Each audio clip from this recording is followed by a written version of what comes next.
Chapter 3. On the Mount Horeb. Who appeared to Moses on Mount Horeb?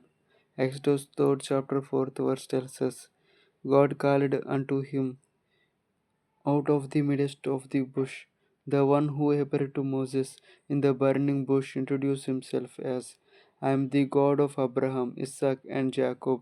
The same person later said, I am that I am.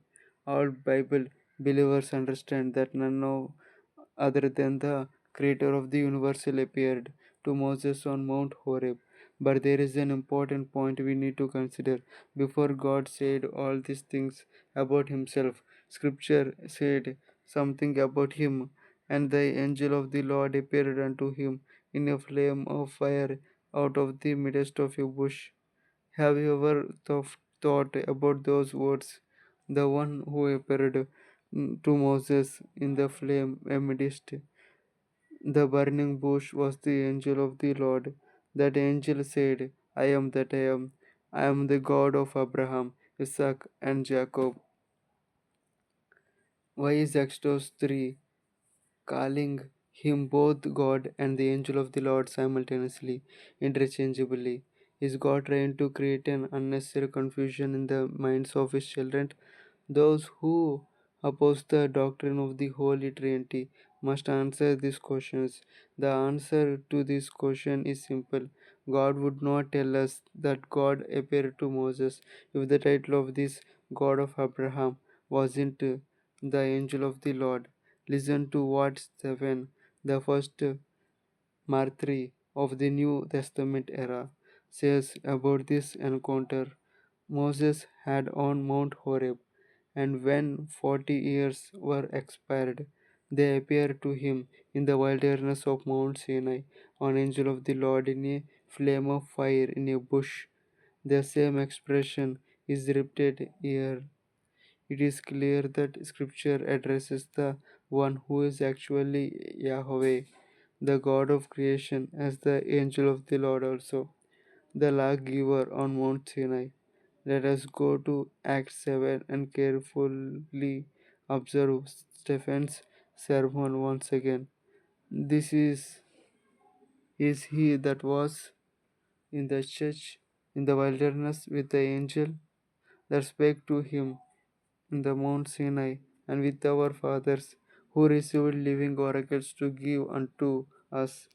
Stephen is referring to Moses on Mount Sinai. We know that God appeared to Moses and gave the law for the people of Israel.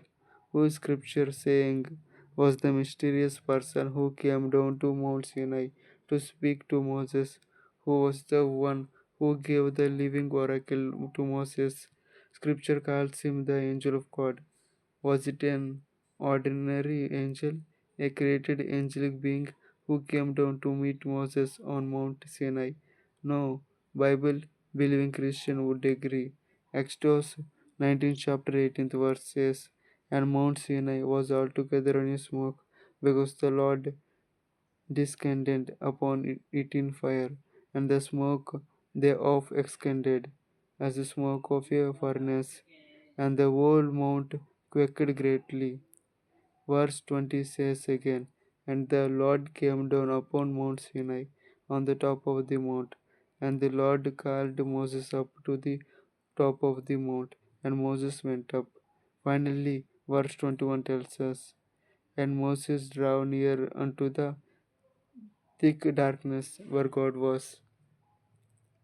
There can be no uncertainty in saying that God, the Creator Himself, came down to speak to Moses and gave the law to His people. In fact, God came down with such power and glory that the rocky substance of Mount Sinai began to burn and smoke like a piece of coal. He was more than an ordinary angel, not even a cherub or seraph. He was the very God who created the heavens and the earth. As the Bible tells us in both Exodus 3 and Acts 7 that Moses was with an angel on Mount Sinai and took the living oracles from the hands of an angel. Is the Bible trying to mislead and confuse us? No, we insult God if we think that He is misleading us. Let me pause here to discuss this fact. We can never afford to think that God is trying to mislead us or confuse us because God is truth. He is always honest, revealing himself in the clearest possible way. A person who wantonly misleads others cannot be revered, much less worshipped. The big truth for us is that whenever God manifested himself, the plurality in his being became unavoidably manifest. Scripture gives these testimonies of God plurality all throughout its pages. Only those who don't want to see will be blind in this matter.